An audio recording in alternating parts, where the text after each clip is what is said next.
Hi friends, welcome to ஏஜஸ் உலகம். நேத்தோட வீடியோ பார்த்துட்டு வந்து பார்த்தீங்க அப்படின்னா கேட்டிருந்தீங்க. நான் ஜிஆர்என் அப்படின்ற ஒரு வார்த்தையை வந்து ஸ்டாக் செக் பண்ணும்போது யூஸ் பண்ணியிருந்தேன். மேம் ஜிஆர்என் அப்படின்னா என்ன அப்படின்னு சொல்லி கேட்டிருந்தீங்க. ஸோ அது வந்து ஈஸியாக எக்ஸ்பிளைன் பண்ண முடியாது. அது வந்து பார்த்தீங்கன்னா நிறைய விஷயங்கள் அதில் இருக்குது. ஸோ ஒன்று ஒன்றா தான் நான் எக்ஸ்பிளைன் பண்ண முடியும். ஐ திங்க் வந்து ஷார்ட்ஸ் வீடியோவில் அதனால் கொடுக்க முடியாது.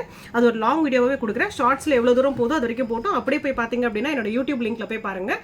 ஸோ அது வந்து ஜிஆர்என் வீடியோஸ் ஃபுல்லாக இருக்கும் உங்களுக்கு. அதாவது ஜிஆர்என் அப்படின்னா என்னன்னா ஃபர்ஸ்ட் அதோட அப்ரிவேஷன் தெரிஞ்சுக்கோங்க.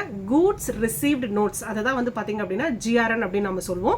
ஸோ அது மட்டும் இல்லாமல் ஜிஆர்என் எதுக்காக வந்து நம்ம போடணும், ஸோ எதுக்காக ஒரு முறையும் ஜிஆர்என் நம்பர் எழுதி வைக்கணும், அதை வந்து எப்படி நம்ம மெயின்டைன் பண்ணணும் அப்படி எல்லாமே வந்து பார்த்தீங்கன்னா ஒரு சில ப்ரொசீஜர்ஸ் இருக்கு.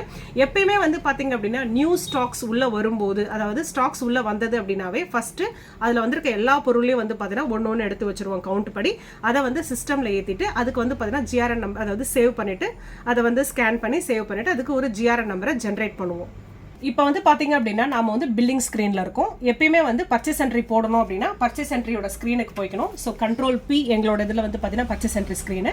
இதில் வந்து பார்த்தீங்க அப்படின்னா நேற்று வந்து உதயம் வந்தது இல்லையா, உதயமில் வந்து 2 பில் வந்தது. ஸோ அதனோட ஏஜென்சி நம்பர் வந்து பார்த்தீங்கன்னா Sri Lakshmi agro foods private limited. So Udhayam idli அரிசிக்காக வந்து போட்டிருக்காங்க. ஸோ இதனால் அதனோட பில் காப்பி. ஸோ இப்போ வந்து பார்த்தீங்க அப்படின்னா ஸோ இதுதான் பொருள் வந்திருக்கு, 10 பீஸ் வந்திருக்கு. அதனோட காஸ்ட் என்ன, டேக்ஸ் என்ன, செல்லிங் எம்ஆர்பி என்ன, நமக்கு என்ன மார்ஜினில் அது வந்திருக்கு, அது எல்லாமே போட்டிருக்காங்க. இப்போ பில் இருக்கிற வேல்யூவும் 562, இங்கே இருக்கிற வேல்யூ வந்து டேலி ஆகணும். ஸோ ரெண்டுமே டேலி ஆகிடுச்சு, எந்த ப்ராப்ளமும் இல்லை.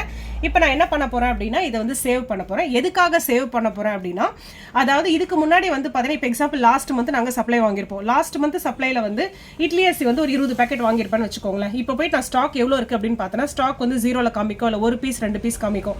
இப்போ திருப்பி யாரோ ஒரு கஸ்டமர் வராங்க, 2 பீஸ் வாங்கிட்டாங்க அப்படின்னா திரும்பி போய் நீங்கள் உதயம் இட்லி அரிசி வந்து நீங்கள் பில் போடுறீங்க அப்படின்னும் போது ஸ்டாக் காமிக்காது, 0 ஸ்டாக்ல காமிக்கும், ஸ்டாக் இல்லை அப்படின்னு சொல்லும்.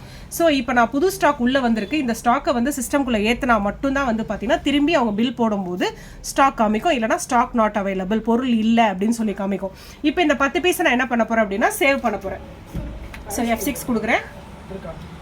So do you want to save the transaction அப்படின்னு கேட்குது. எஸ் கொடுக்குறேன். ஸோ அமௌண்ட் வந்து 0.36 வந்து பார்த்தீங்க அப்படின்னா உங்களுக்கு டிஃப்ரென்ஸ் காமிக்குதுன்னு சொல்லிடுது. ஸோ 1 ரூபி வரைக்கும் பண்ணலாம், பிரச்சனை கிடையாது. ஸோ அப்பயும் சேவ் பண்ணலாமான்னு கேட்குது. Yes. So do you want to wish to continueன்னு கேட்குது. எஸ். ஸோ இது HSN அந்த நம்பர்லாம் கொடுக்கணும். ஸோ அதை அவங்க பார்த்துக்குவாங்க. நான் இப்போ நோன் கொடுக்குறேன் ஜஸ்ட் உங்களுக்கு காமிக்கிறதுக்காக. இப்போ பார்த்தீங்க அப்படின்னா ஒரு ஜிஆர்என் நம்பர் வந்து இங்கே ஜென்ரேட் ஆகுது, அதாவது 368 அப்படின்னு சொல்லிட்டு ஜென்ரேட் ஆகுது. இதுக்கு முன்னாடி ஏதாவது ஜிஆர்என் போட்டிருக்காங்க. இப்போ காலையில் வந்து பார்த்தீங்கன்னா பால் வந்தது, அது வேற ஒரு ஏஜென்சி. அப்போ அது வந்து பார்த்தீங்கன்னா 367க்கு காமிச்சிருக்கும். இப்போ என்ன பண்ணுவாங்க அப்படின்னா இந்த 368ன்ற நம்பரை வந்து இந்த ஏஜென்சி நம்பர் எழுதி இந்த நம்பர் எழுதி இந்த டோட்டல் எழுதி வச்சுக்குவாங்க. இப்போ 15 நாள் கழிச்சு சப்ளையர் வருவார் இல்லைங்களா, பேமெண்ட் வாங்குறதுக்கு வருவார். இப்போ பொருள் வந்துருச்சு, 15 நாள் கழிச்சு பேமெண்ட் வாங்க வருவாங்க. பேமெண்ட் வாங்க வரும்போது வந்து பார்த்தீங்கன்னா இந்த வேல்யூ கரெக்டாக இருக்கா, எந்த டேட்டில் வந்திருக்கு அப்படின்னு சொல்லிட்டு நீங்கள் ஓப்பன் பண்ணி பார்த்து செக் பண்ணிவிட்டு இந்த ஜிஆர்என் நம்பரை வச்சு பில்லை செக் பண்ணிவிட்டு அவங்களுக்கு பேமெண்ட்டை இஷ்யூ பண்ணுவோம்.